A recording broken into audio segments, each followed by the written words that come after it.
Hebrews, Hebrews, Hebrews. This Prophets of Awakening.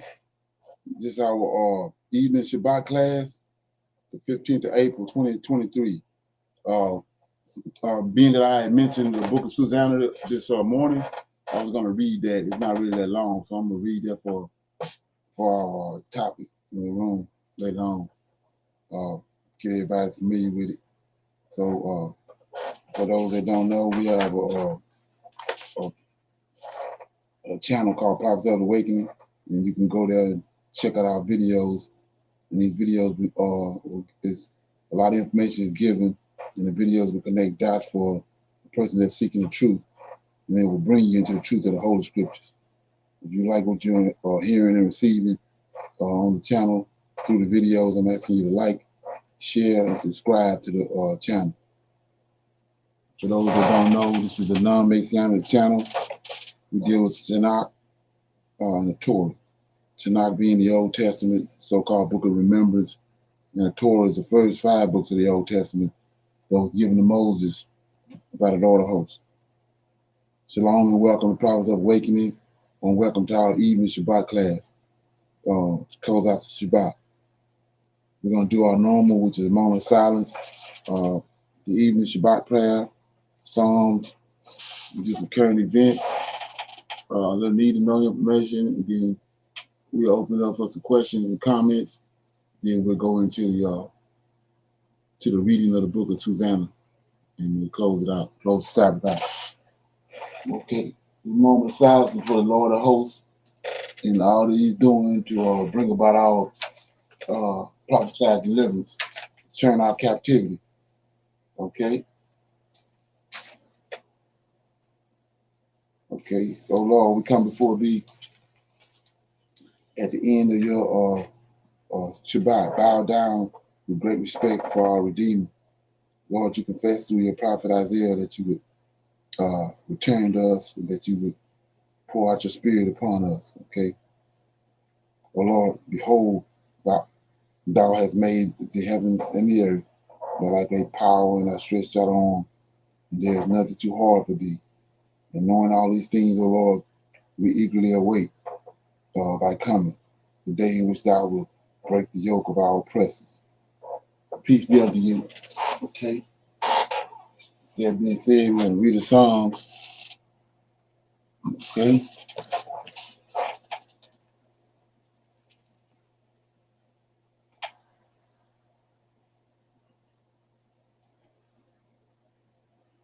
I'm going to read Psalm 59. It's a psalm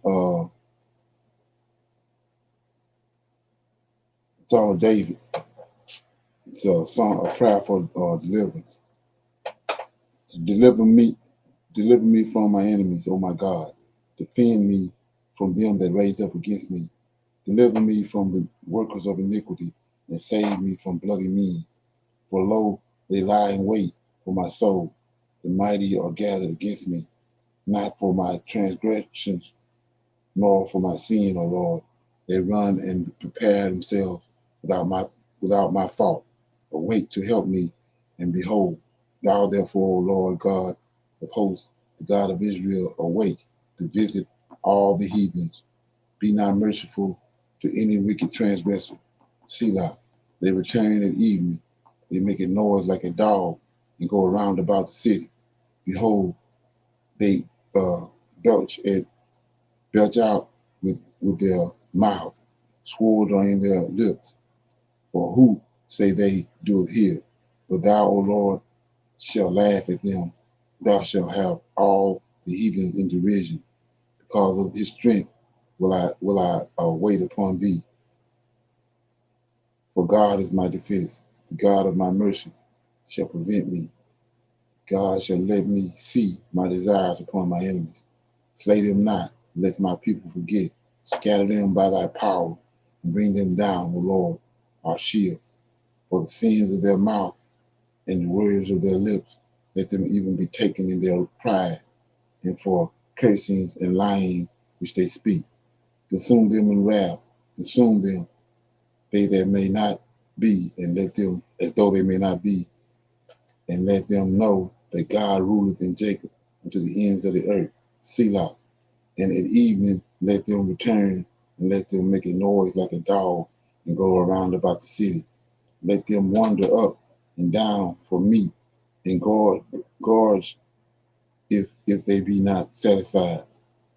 But I will sing of thy power, yea, I will sing aloud of thy mercy in the morning, for thou hast been my defense and refuge in the day of my trouble. Unto thee, O Lord, my strength will I sing, for God is my defense and the God of my mercy. Okay, so that was Psalms 59, the prayer for deliverance. Any comments on that? Shalom. Okay. I take this psalm as David is praying for God to defend and deliver him from his enemies, Right. but he also has comfort and confidence that that the Lord will do that. But Right. in the meantime, yes, sir. Yeah, you got a track record with God from a little boy. Yeah, so the thing what tripped me out is verse 6. It says, they return at evening and they make noise like a dog and go around about the city. And the first thing I thought about is when the Israelites destroyed Jericho. They came 7 times. They came and went around the city blowing the trumpets. And then they came with the shout last day and the city destroyed. So it kind of reminds me that this is what they doing the same thing. The reason why the Most High did what he did. He said these wicked spirits come in the evening, every evening, and go circle the city. Okay. Yes, sir. Verse 10, Brother Leonard, I'm sorry, Okay. says, the God of my mercy shall prevent me. God shall let me see my desire upon my enemies. And we're going to see it. Believe me, we're going to see it. Okay. Okay. So with that being said, I got some current events right here. Okay.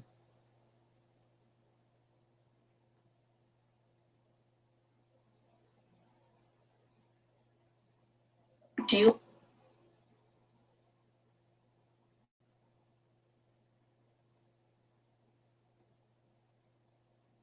This information right here kind of just confirms what I already been talking about how they Dr. Richard Carrier, tricked appreciate you our taking questions off. from my patrons. Joel Pearson, who's a supporter of both of us. Christians often claim, he asks, that we have New Testament manuscripts from 125 AD. What methods are they using to get this date? How do those methods work? And how precise are they in reality? Yeah. Wow. Yeah. This is a great question because, in fact, you and I have just shot a whole series of lectures for one of the courses that I'm going to be doing with you, and one of them is on New Testament studies for beginners. Like how do you answer questions exactly about how do you answer questions like this on your own? Right? Is what the course is about.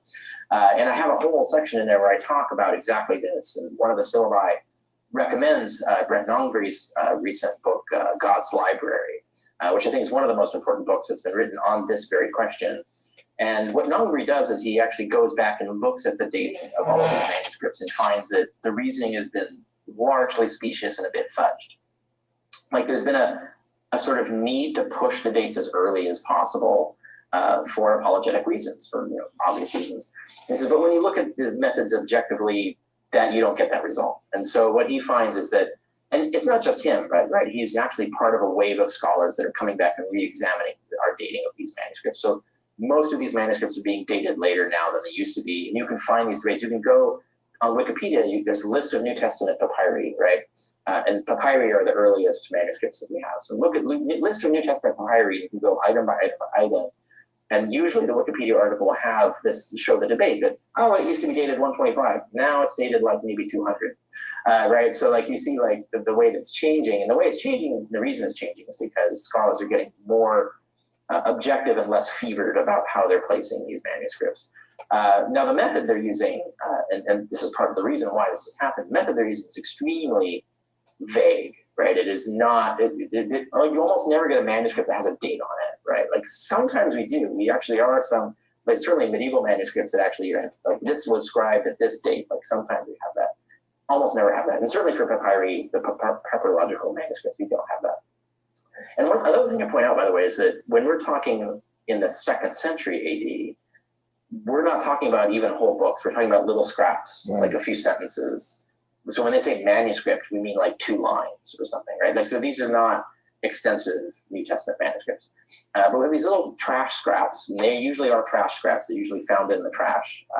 We dig through trash heaps because that's what archaeologists love, trash, because that's where you find everything about a culture is in their trash. It's the best place to dig. Anyway, so this is where you find a lot of these. And many of them are found by looters, of course. But they're probably found in the same kind of locations, essentially. They're looting these same sites.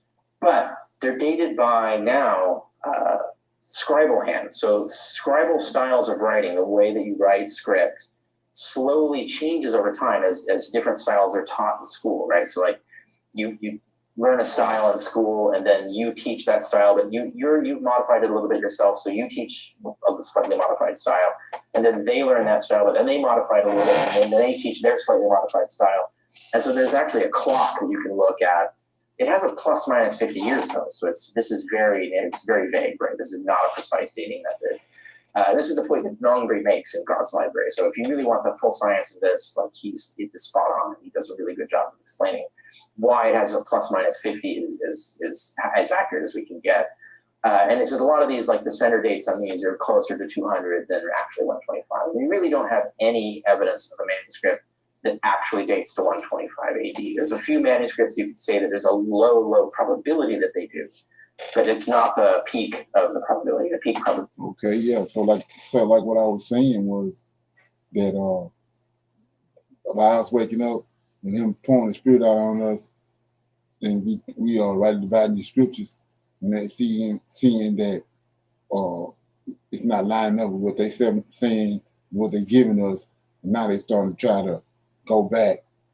They see something and redate these scriptures according to it because we're able to now start lining them up and putting them where they're supposed to be in the proper time when they happen and all that. And so they're trying to go back and behind the back doors. Like I said, the King James Bible ain't nothing but it's been revised according to what we do and what we find out. It get revived over and over again, continually being revived.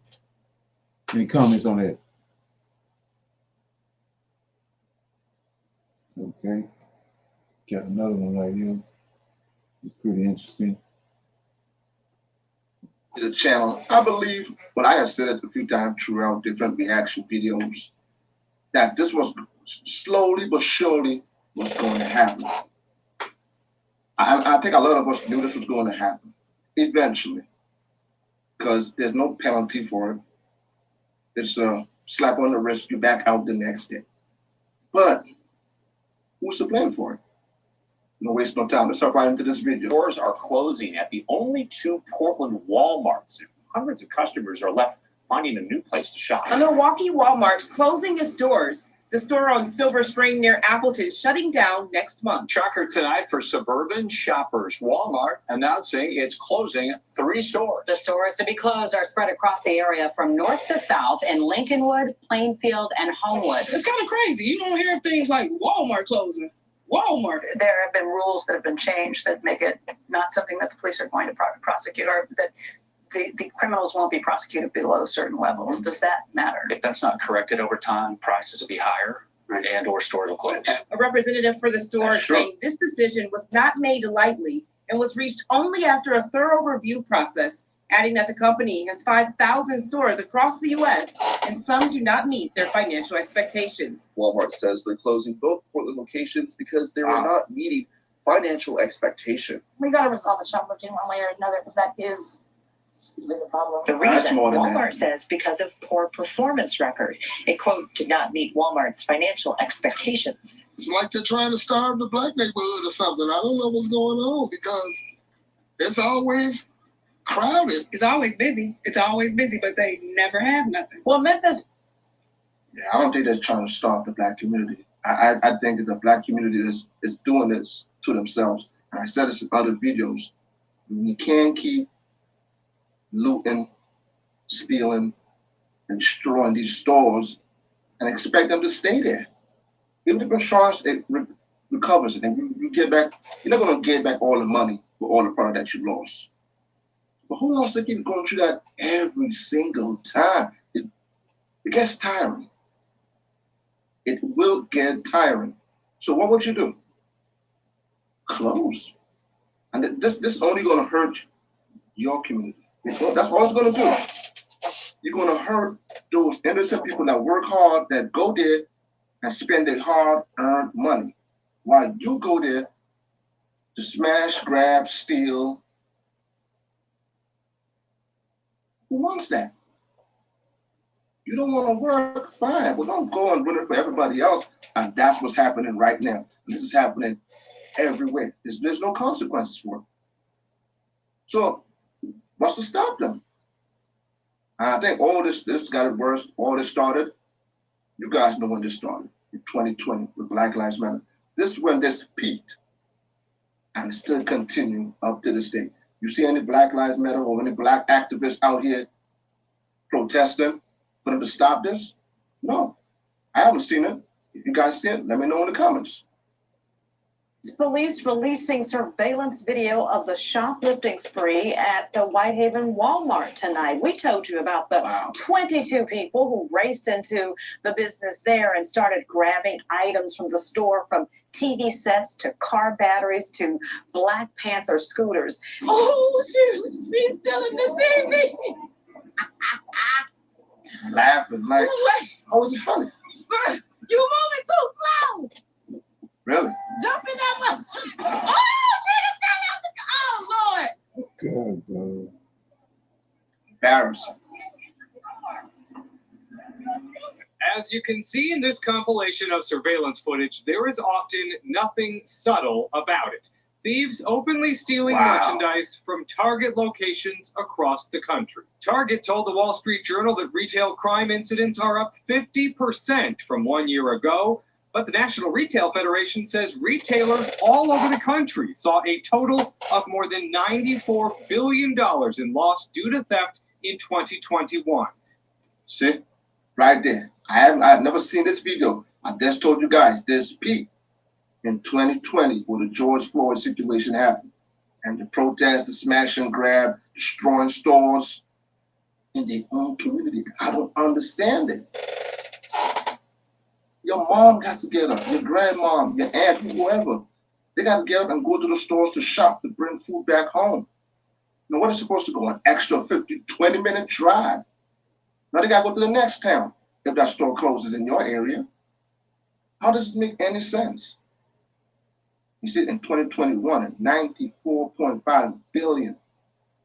Wow. God, No, you get out now. No. Well, I ain't gonna say that. I ain't gonna say that. The nerve.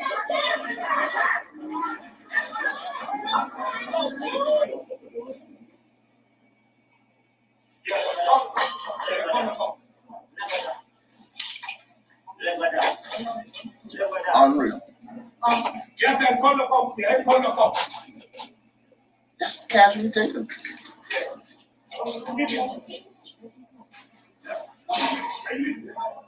They have no shame. Not even trying to disguise and try. No, you think if you got caught, you would have dropped it and leave, right? Or run off. No. The guy with the big TV, trying to grab it. He's still trying to go with the TV. That's how brazen and bold they got. Nah, the left, it was in the left, man, thing just got worse. It just got worse. Yeah, like I said, there's no harsh penalty for stuff like this. Back then, people were scared to steal. I mean, they would still steal, but not like this. Not right in your face, like brazen bold. Like when the guy pushed the lady out the way in front of the door. Now, what if something happens to him? Say if a customer took the law into the hands and ended up, you know, things went left. Somebody got shot. Black Lives Matter. You won't say the guy was wrong for going in there and stealing. No, I said you should get shot for stealing, but you guys know what that means. Altercation. You all know that happens very easily. But it's just the brazen boldness of what's going on right now. Black Lives Matter is nowhere to be found. But they had a lot of energy in 2020 into 2021. They had a lot of energy with the whole George Floyd situation and a few other situations that happened throughout the U.S. Yeah, they were there. Until FBI turned all eyes on them about that $100 million. They got quiet. You don't really hear about Black Lives Matter. What happened with Tyree Nichols, the young black man that got well, you know, with a cop with what was it? Four black cops, right? Police officers. Yeah, what they did to him. Black Lives Matter wasn't there. We didn't hear them. They were quiet. If it was all white cops and one black guy, you know what would have happened. You know what would have happened. But this makes no sense that it destroyed their own community for nothing. Your community. Okay. Any comments on that? You want to watch it? About 11 minutes. It's a Walmart closings, 269 stores, all because of racism. Yeah. You want to deal with that? Any comments on that? Yes, Shalom. I was reading an article on that one day last week. You know, in Chicago, I think they say 8 stores are closing all at one time, you know, due to the high theft, and that, you know, their financial performance is not good. So that's saying that they're having, you know, a high theft rate, and they can't control the customers that are coming in the stores that's walking out with their merchandise. So they have decided to just close them. Yeah. Remember last year they had, I think they didn't pass it now, but it was actually in Chicago where they was going to pass that bill where the misdemeanors, they weren't going to even really deal with misdemeanors and stuff like that. Right. Yep. Yeah. Well, I think this has got a lot to do with it. Right. The way these guys, they just go in there in front of everybody. Don't try to cover their face up and nothing and grab stuff and walk right out. And if you get in the way, they jump on you. That's crazy. Right. Now there's something. Yeah. So here we go right here, guys. A little need to know information. I thought this is interesting also. Okay, it's let me get it.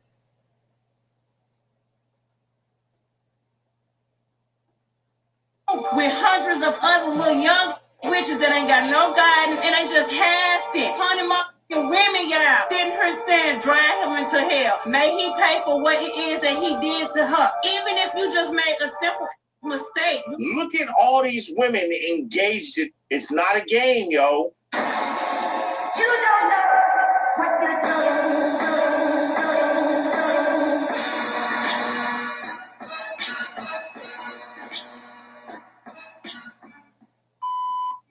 It's gonna be a lot of people that's not gonna want me to tell y'all. Men, you need to watch who you with. I'm in a whole lot of witch, oracle, empress. She's into a whole bunch of witchcraft, is what she's about to say. When I tell y'all there's real evil out here, I'm not bullying y'all. Women coming into the craft type groups. It is hundreds. I have seen hundreds of pictures of you dudes. She's seen hundreds of pictures of you men, you black men. She's talking about black women. Hundreds of pictures of y'all. These women is putting inside of these groups, and on full moons and on new moons. Hundreds of women in these groups. These women of black witches are meeting, throwing your pictures in groups. Why do you think I do not put LeBay on camera? They straight up casting full flat out spells on y'all because y'all out here being dirty. Look. She said during the full moon and the new moon, they're casting full out spells on you men. Who out here can tell me how your cell phone works? I can tell you, here's why, because I was a telecommunications engineer for 11 years. The ability to have voice conversations majority over airways. There's a backhaul, there's a wired or fiber optic portion of your cellular network, but a lot of it operates through radio frequency. In real time, at the speed of light, radio frequency, which you cannot see, which you cannot hear, unless you're in a concentrated environment of it, and you would actually get what's known as an RF burn, a radio frequency burn, like in front of an antenna or something like that. You don't understand that there are things out here that exist fully, but you can't see, you can't hear, you can't taste it, you can't smell it, you can't feel it. It's real. Bro, there are so many forces out here. This is why I say success principles translate and success leaves clues.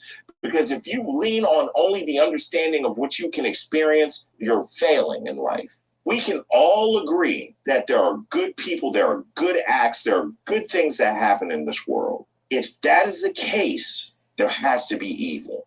And if you don't think that there are people out here operating in bullshit like this, and you don't know what you're fighting. These women are operating at a whole different level that men are even prepared for. They're leaning on the fact that you believe that beauty equates to virtue.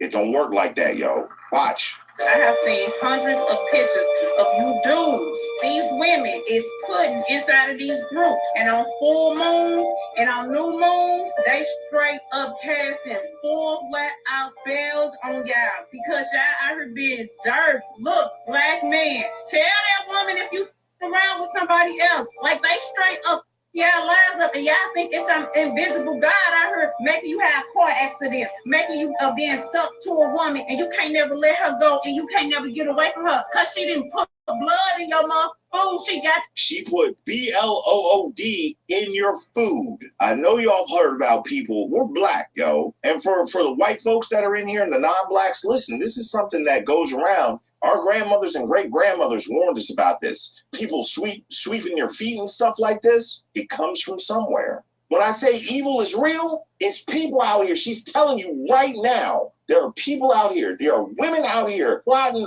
against you, your demise, man. I talk about the lovely ladies when it comes to relationships trying to argue the rules of the game.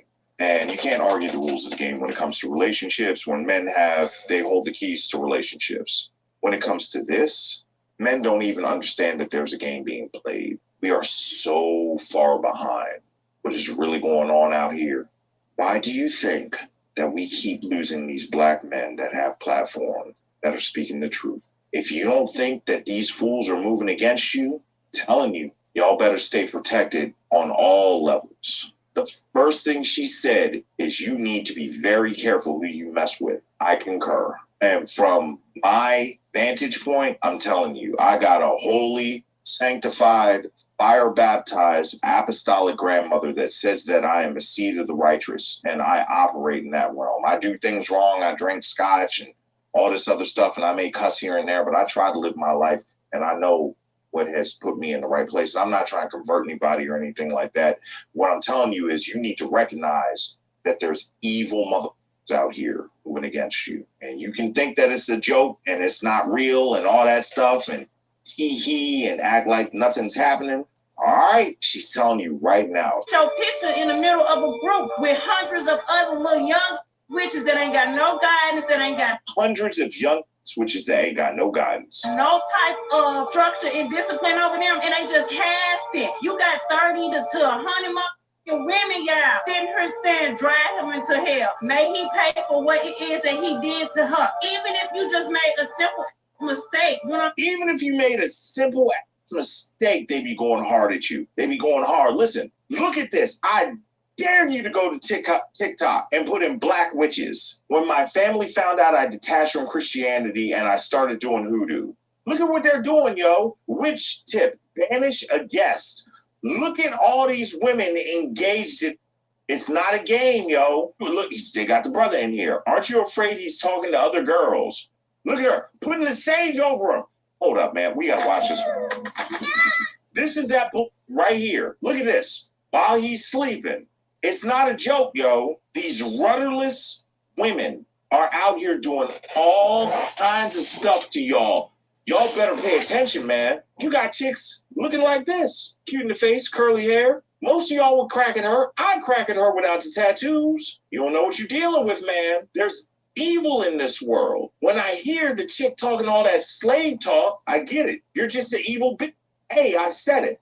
You are. Maybe you need to kind of take her seriously because I don't understand why she would make this as a joke because this shit is not funny. When you out here dating these women, you need to ask them what the they believe in. Ask the women what they believe in. I don't care. Just because she a Christian do not mean that she is not playing around with her witch friends and blood magic, the power of... Listen to what she just said. Just because she's a Christian does not mean she's not playing around with her witch friends. How many of these lovely ladies do we know that have gotten themselves in situations where they play around with their friends and do dumb stuff, ride the train and all that stuff, get on the carousel, you know, raised in good homes and stuff like that, messing with the wrong people. Blood. See that love, Jesus Christ?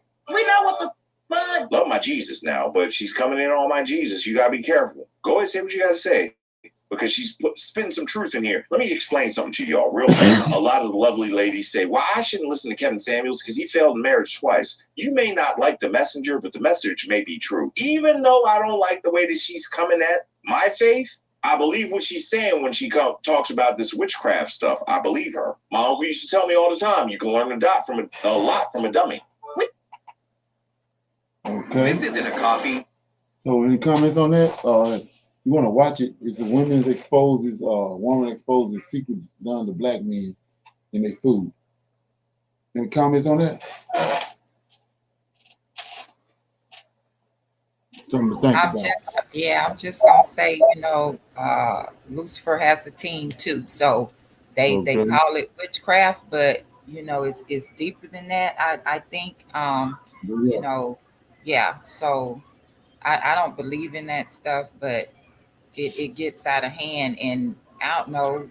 Maybe about 4 or 5 years ago, they had a little series out called Juju. I guess I'm saying that right, Juju, and it was speaking on black women and witchcraft. But like I said, it's deeper than that because Lucifer has a team too. Okay, ain't that something? Yeah, it's something going on because all the drama that's going on, like you said, with black men. So it's something going on and it's escalating. Yeah. Okay. Yeah. So with that being said, I'm gonna open it up for some Q&A. Anybody got any questions or comments about anything they came across or something they heard this morning, last night, or during the week? You want to bring it up, talk about it?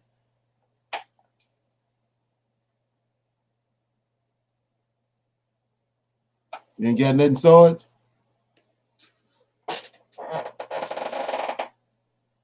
No, sir, not at this time. Okay.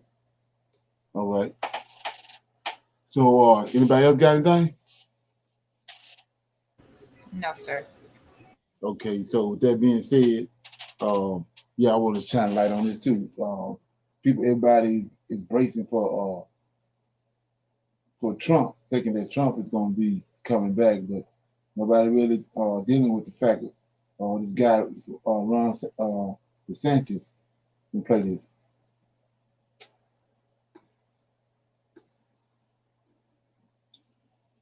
Hello and welcome back to the channel. What I find truly interesting and sad at the same time is that in this world you have to talk about certain things because they are so in your face and they are so directly intertwined with biblical end-time prophecy that you can't get away from it. Now, of course, there's a choice that some make, a very conscious choice that a lot of people make to simply ignore these things and just live their lives. Everybody don't have that luxury, especially if you're a so-called Black person. You don't have the luxury of just ignoring things, right? Especially when your life or the life of your family members or your neighbors or people within the Black community are directly affected by the decisions that other people are making, people who want to ignore it, people who want to look the other way, right? We don't have the luxury of saying, okay, I'm just going to ignore it. Okay. Now, some Black people, they do until it comes knocking on their door. Then all of a sudden they are paying attention to it. I do remember when the mother of Sandra Bland said that she never really paid attention to, certain things until there was something that happened within her family. Then she took notice of it. And my condolences, even after all of these years, for what she had to go through to finally get her to pay attention to the fact that there is a problem, a very, very serious racial problem in this country. Anyway, I want to share with you something. There's a white man who says that Ron DeSantis makes Donald Trump look like an angel, especially as it relates to racial topics, right? He goes on to say that he believes that Ron is a very, very dangerous man in this hour. He even goes on to talk about all of the Christians, the white Christians that are getting behind him. And they said that the white man or white Christians run to the Antichrist. They sit back and talk about the Antichrist or against him, but they run to him, right? This is coming from a white man. So anyway, I want you all to take a listen at what he has to say on this topic. And of course, I will be right back. Join Happy Optimum customers and get 1 gig internet for as low.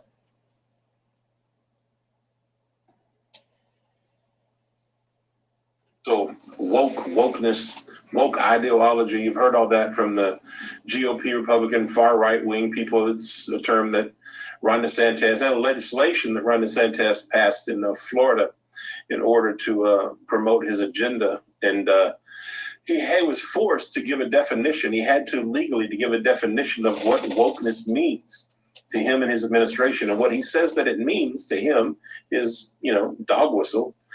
It means the belief that there is systemic injustices in America and the need to address them. That's it.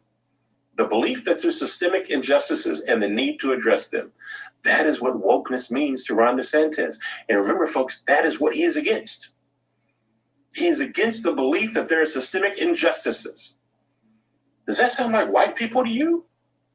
Because ever since the first African was enslaved, it wasn't considered injustice by white folks. We've always denied that. We've always denied the legacy of slavery, haven't we?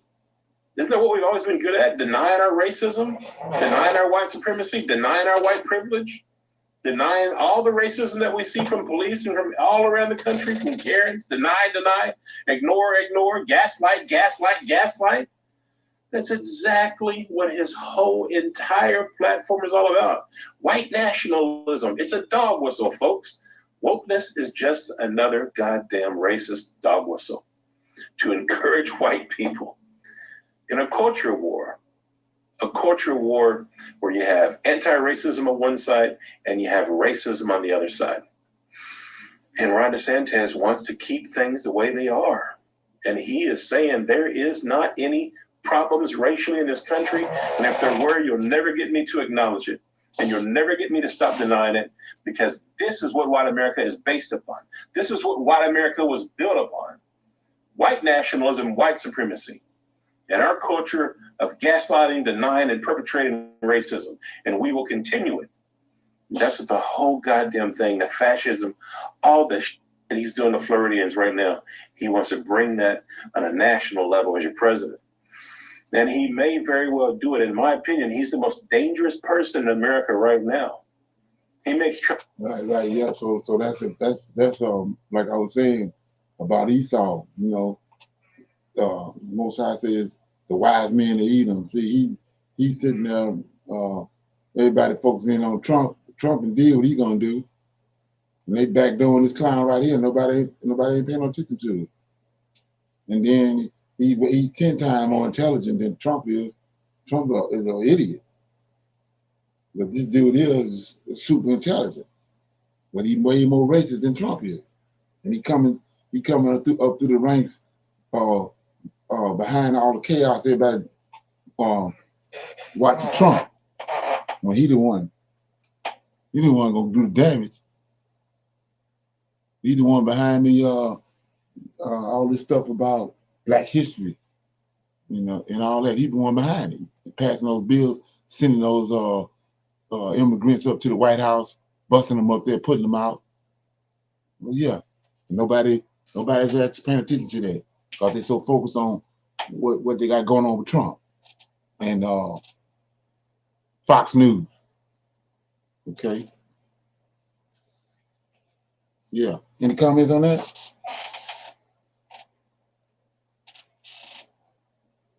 Okay. So, like I said, I mentioned we got. I'm probably building about an hour. So we mentioned that I mentioned that Susanna out of the Apocrypha, and I'm thinking some people probably don't know, they're not familiar with it. So what I'm gonna do is before I close out is I'm gonna read the story of Susanna, and so to put it in context, Daniel and Ezekiel, they a lot of people don't know that Ezekiel was in captivity in Babylon, but he was. But it was 3 different groups that was taken. Just like it's 3 different groups came back, it was 3 groups that was taken. Daniel was a young boy. He was taken to Babylon. It was that first wave. The Israelites that went when Nebuchadnezzar came the first time. He came to Jerusalem 3 times. And the first time he came, he took a group of Israelites back with him from the royal families. Daniel was one of them, and Ezekiel was one. And so this story of Susanna was how Daniel started getting his fame as a young boy, and then he was taken to Babylon. So I'm gonna read the story. Right? It says, there once lived in Babylon a man named Joachim. He married a wife named Susanna, the daughter of Hilkiah, a very beautiful and pious woman. Her parents also were upright people and instructed their daughters in the law of Moses.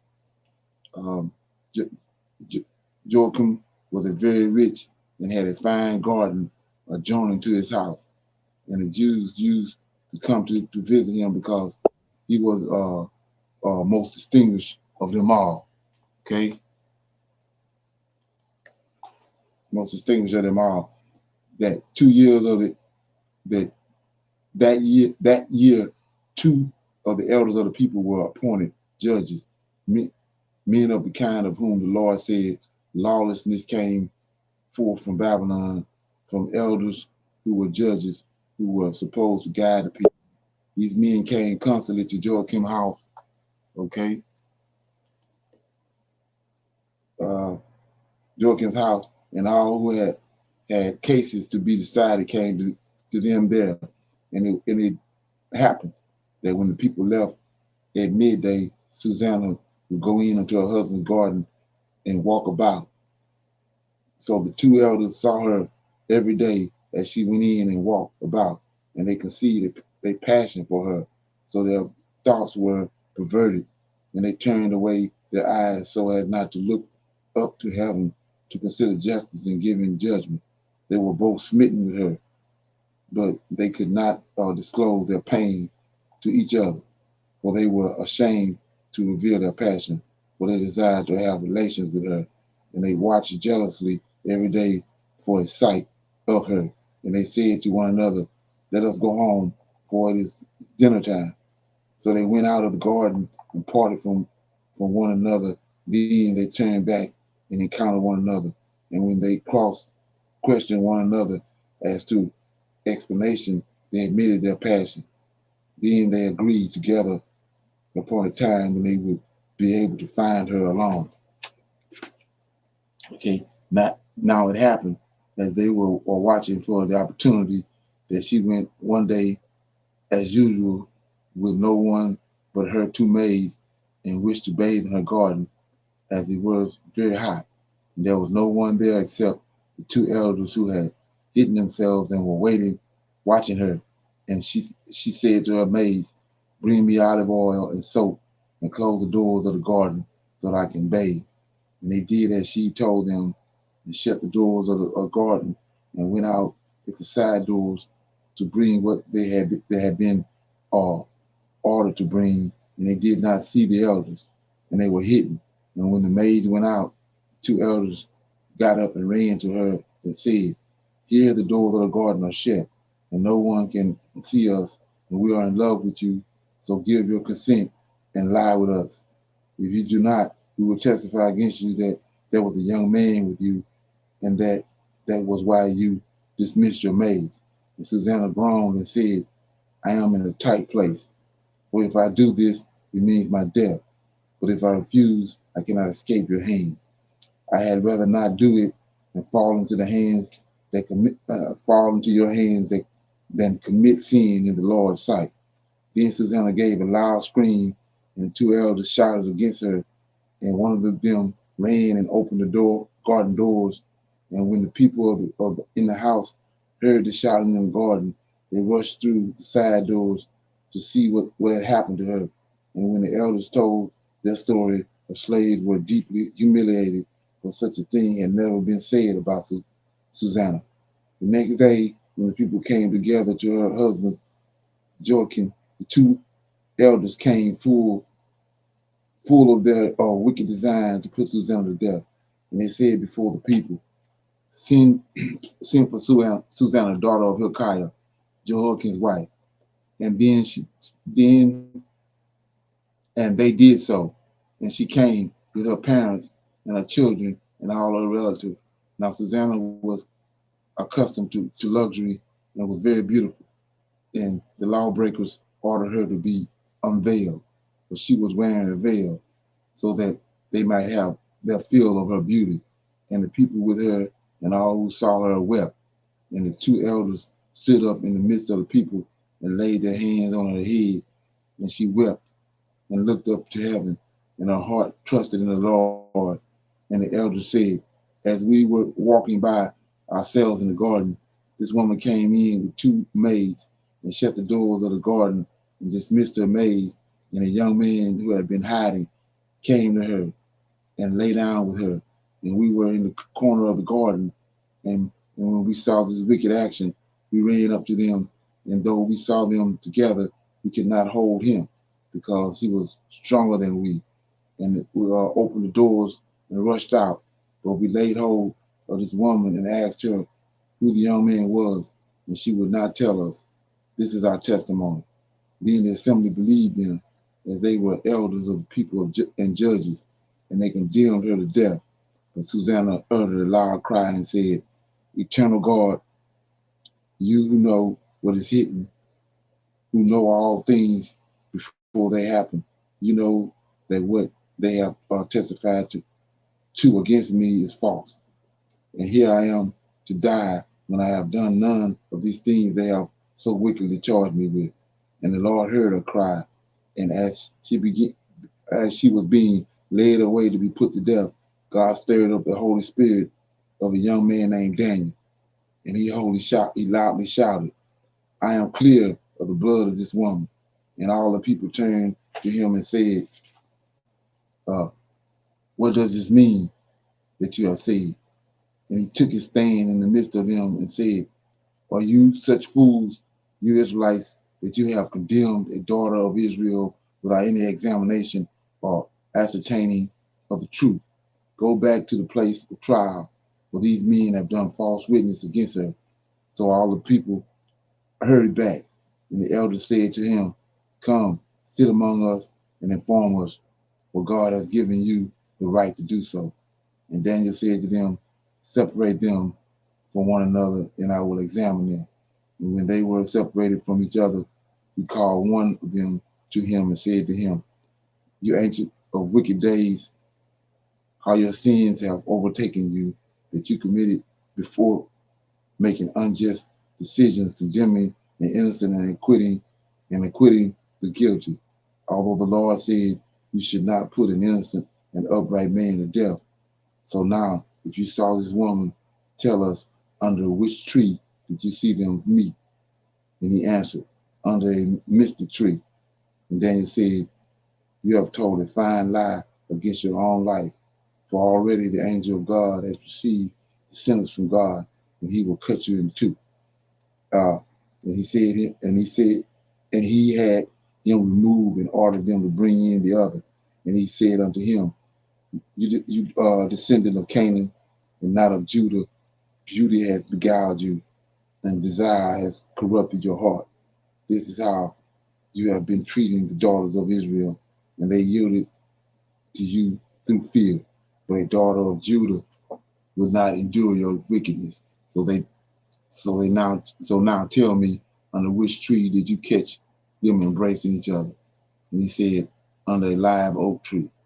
And Daniel said to him, you have also told a fine lie against your own life, for the angel of God is waiting with his sword to saw you in two, to destroy you both. And the whole company uttered a great shout and blessed God, who saved those who hope in him. And they threw themselves upon the two elders, for Daniel had convicted them out of their own mouths of having borne false witness, and treated them as they had wickedly planned to treat their neighbor. They obeyed the law of Moses and killed them, and innocent blood was saved that day. And Hilkiah and his wife praised God for their daughter, Susanna, and so did Joachim, her husband, and all her relatives, because she had done nothing immodest. And from that day onward, Daniel had a great reputation in the eyes of the people. Okay, so that's the Susanna I was mentioning this morning. And so, like I was saying, because of this situation right here, that's how Daniel came into being renowned. But shortly after this, he was taken into captivity to Babylon with Ezekiel and the rest of those Israelites. Okay. Any comments on that? Anybody familiar with Susanna? Yes, sir. Okay. Yes. That's a great story. Um, uh, to begin out a little bit, Brother Leonard, when you was reading in verse 12, and they watched jealousy every day for a sight of her. Right. And they said to one another, right? So Right. in Proverbs chapter 6, it talks about jealousy, and Right. we know that jealousy can lead to some terrible things. Right. Jealousy will cause people to do things that they know they should not be doing, but because they are jealous of someone else, it causes them to do sinful things. Right. Yeah, but she knew that she served the all-knowing God. She knew everything was gonna be okay. He sees the past, he sees the present, and he sees the future. So she knew, that she was not wrong in doing Right. anything. Yes, sir. Right. Yeah, another thing about that is when you look at it, it parallels the story in the garden. Because they came to her, caught her alone, they in a garden, and then they trying to lie with her. It's just that the story didn't turn out like it did with Eve. Right. Right. And then, like I said, Daniel came in and turned the situation on her behalf. But it's similar to the story that's happening in the garden. And so notice that they were judges. Those two men were judges in Israel, but they weren't Israelites. Then you said that one of them was a Canaanite. So Right. I want to shine a light on that. Like I said, they ain't telling you all this stuff that what was going on in Israel. Everybody, all Israel ain't Israel. So anyway, I was in Ezra. Let me show you something like that. So I was talking about when the Most High, and all the captivities, we leave with great substance. People want to focus in so much and make this big point about Genesis chapter 15 when they talk about the 400 years about the great substance. They left Egypt with great substance. They left Babylon with great substance. Ezra dumped a whole bunch of gold and silver and the vessels and all that on the Israelites, and they left Babylon. So that's part of the process. They leave with great. And so my point is this: when they left Babylon, they had great substance, and the reason being they had to go back, and then they had to use that to pay laborers and workers to help them rebuild the temple. But also, like I was showing you right here, those two judges in the book in the story of Susanna, they ain't Israelites. They're people from the other nations that hate Israel. So we're gonna see that right here. Let's look at it. Ezra. Let me get it. So it says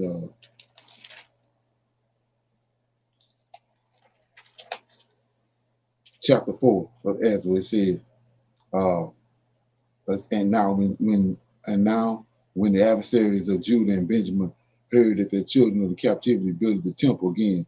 So these are adversaries, but they in Jerusalem. They're living amongst Israelites. They done took over while they was in back captivity. The remnant that was in Judah that he left there, they've been overtaken by their enemies. They living amongst them. So it says too. Then we see too that they had married. It's like men that married them.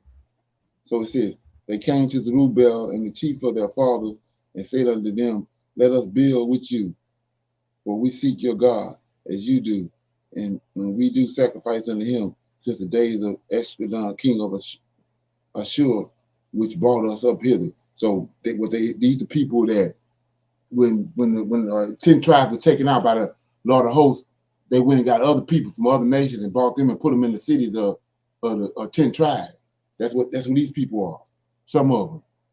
So they didn't learn the ways of the Israelites. Now this process I'm telling you about, I already started right here.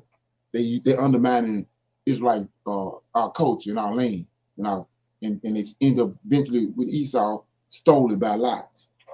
So he says that verse 3, but Zerubbabel and Joshua and the rest of the chiefs of the fathers of Israel said unto them, we have nothing to do with it says, ye have nothing to do with us to build a house unto our God, but we ourselves together will build unto the Lord God of Israel, as King Cyrus and the king of Persia have commanded us.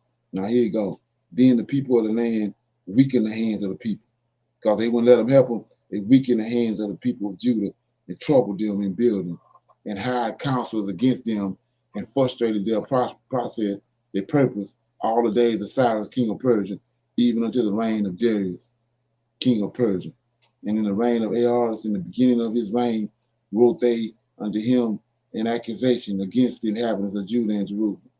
And in the days of Ahaz, wrote, here their names are right here, Bishlam, Mithrath, Tibal, and the rest of their companions, unto Artaxerxes, king of Persia, and the writing of the letter was written in the Syrian tongue and interpreted in the Syrian tongue.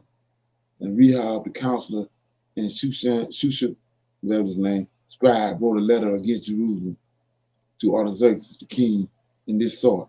Then wrote Rehob, the counselor, and Shimshah, the scribe, and the rest of their companions, and the Danites, the Aphishites, all these people of other nations that's living in Israel.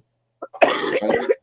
Name. Then it says, and the rest of the nations whom the great and noble Ashnah brought over and set in the cities of Samaria, and the rest that were on this side of the river in that such a time. This is the copy of that. This is the copy of the letter that they sent unto them, even unto Artaxerxes king and the servants of the men on this side of the river, in such as the time. So right here, like I was saying, by them doing that, verse 17 says, then sent king an answer to Rehob the counselor and the Shimshah the scribe, and to the rest of their companions that dwell in Samaria, and unto the rest beyond the river, peace at such time. The letter which ye sent unto us have plainly have been plainly read before me, and I commanded, and search have been made, and it is found that this city of old times have made insurrection against kings, and that rebellion and sedition have been made therein.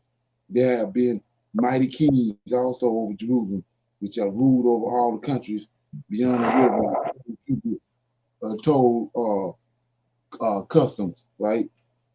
Was paid unto them. Give ye now commandments to cause these men to cease. that this city be not built until another commandment shall be given unto me.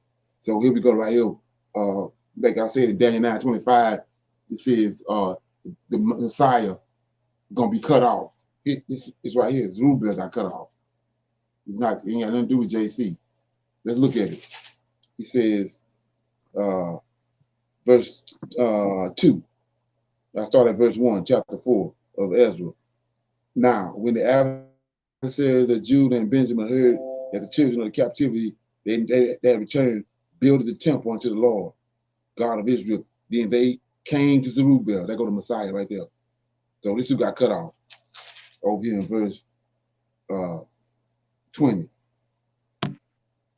Says 19, and I have commanded, and search has been made, and it is found that the city of old times have made insurrection against the kings, that a rebellion and that rebellion and sedition have been made therein.